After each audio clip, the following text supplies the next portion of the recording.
चलो एक और इम्पॉर्टेंट वीडियो जो आपके कंसेप्ट्स को एक सही डायरेक्शन में लेकर के आप रिवीजन कर लोगे। क्या? जैसे एग्जाम में एडवांटेज पूछा, डिसएडवांटेज पूछा, इंपॉर्टेंस पूछा, फीचर्स पूछा, तो रिवीजन का एक तरीका और होता है कि उस टर्म से रिलेटेड जितने सारे चैप्टर में कंसेप्ट हैं उन सबको एक बार रिवाइज कर लिया।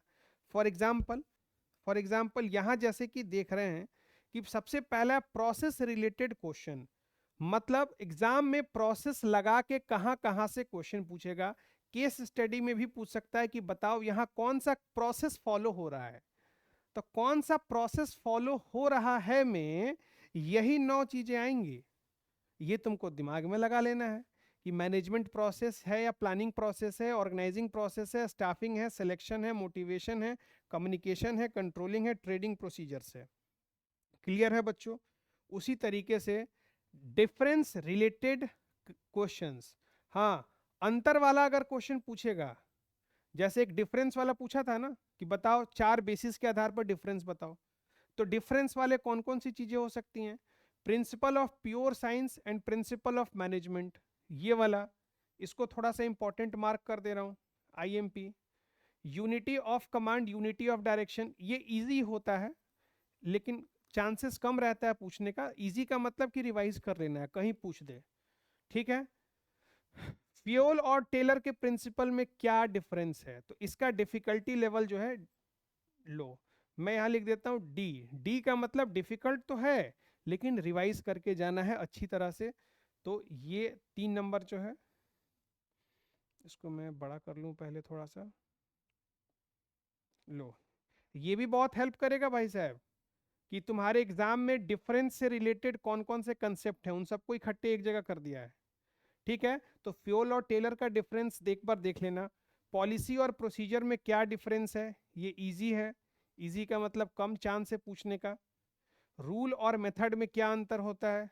इतना आसान क्वेश्चन तो सीबीएसई नहीं पूछना चाहिए लेकिन गारंटी नहीं है, पूछ भी सकता है। उसके बाद ऑब्जेक्टिव और स्ट्रेटजी में क्या फर्क होता है? ये डेफिनेशंस में कहीं पूछ ले। Less important, low, less important. Single use plan है, very very important, very very important. Functional structure और डिविजनल स्ट्रक्चर का डिफरेंस जो है इसको मैं लिखता हूं इंपॉर्टेंट। ऑथोरिटी, रिस्पॉन्सिबिलिटी और अकाउंटेबिलिटी में क्या अंतर होता है? इसको भी लिखता हूं वेरी इंपॉर्टेंट। डेलीगेशन और डिसेंट्रलाइजेशन में क्या अंतर है? देखो डिफरेंस वाला क्वेश्चन तो पूछेगा, अब चाहे जो मर्जी क्वेश्चन पूछ ले, और इससे बाहर होगा भी नहीं। लो, तो ये इंपॉर्टेंट। फॉर्मल और इनफॉर्मल में क्या होता है? पूछ सकता है। पेपर का लेवल अगर केस स्टडी में भारी करेगा तो थ्योरी क्वेश्चन में आसान कर देगा, सीधे सीधे वाले क्वेश्चन में।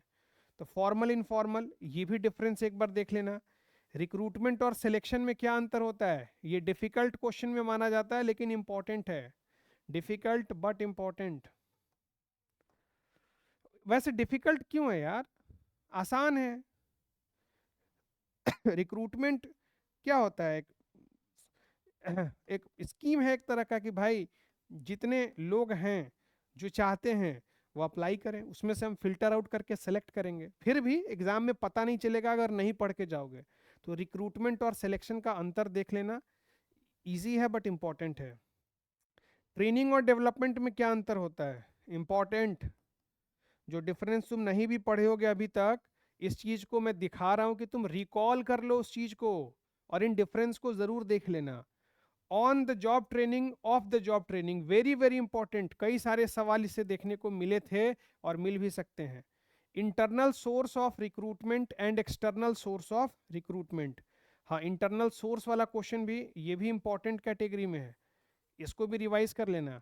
ये सब रिवाइज कर गए तो लगभग पूरा चैप्टर। डिफरेंस एक ऐसा तरीका है कम समय में ज्यादा कंसेप्ट्स को रिवाइज करने का बेस्ट तरीका है। तो आज के इस सेशन के बाद सबसे पहले ना, आज तुम सारे डिफरेंस को तैयार करोगे। एक डिफरेंस को तैयार करने का मतलब है कि 2 कंसेप्ट 3 कंसेप्ट एक साथ तैयार हो रहे हैं। तो अगर तुमने 19 डिफरेंस को पढ़ लिया, इसका मतलब तुमने लगभग लगभग 50 कंसेप्ट को दिमाग में डाल लिया, 50 कंसेप्ट्स। यस, स्मार्ट गेम खेलना है अब। डिफरेंस को सीधा रिवाइज करना, और इसमें से क्वेश्चन मिल जाएगा, मैं बता रहा हूं तुमको। जाओ, कहते हो ना सर बताइए कहाँ से आएगा। Financial planning, financial management, planning और मैनेजमेंट देखो बेसिक क्वेश्चन है। हेलो, लगता सेम ही है लेकिन अंतर है, तो कृपया करके एग्जाम हॉल में बैठने के पहले इन सारे अंतरों को देख लें। मनी मार्केट कैपिटल मार्केट में क्या अंतर है, प्राइमरी मार्केट सेकेंडरी मार्केट में क्या अंतर है, अब देखो ना, प्राइमरी मार्केट रिवाइज करोगे तो नहीं पता चल जाएगा, सेकेंडरी का कंसेप्ट भी पता चल गया, मनी मार्केट का कंसेप्ट भी पता चल गया, कैपिटल मार्केट का भी कंसेप्ट पता चल गया। 2 टॉपिक में 4 कंसेप्ट रिवाइज हो गए, इसलिए डिफरेंस जरूरी है।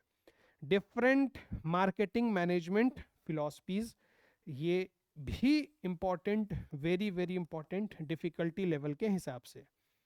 तो भाई साहब, डिफरेंस से रिलेटेड जितने सारे क्वेश्चन हो सकते हैं वो आपकी आंखों के सामने हैं, और साथ के साथ प्रोसेस से रिलेटेड जितने सारे क्वेश्चन हैं, और प्रोसेस का भी क्वेश्चन, प्रीवियस ईयर क्वेश्चन देख लियो एक बार, डेफिनेटली प्रोसेस से क्वेश्चन मिलेगा ही मिलेगा, हो सकता है 6 नंबर में मिले, चुके इसका आंसर लंबा होता है, तो 6 मार्क्स में से इनमें से कोई प्रोसेस पूछ ले, और डिफरेंस में इनमें से 6 नंबर में से कोई डिफरेंस पूछ ले।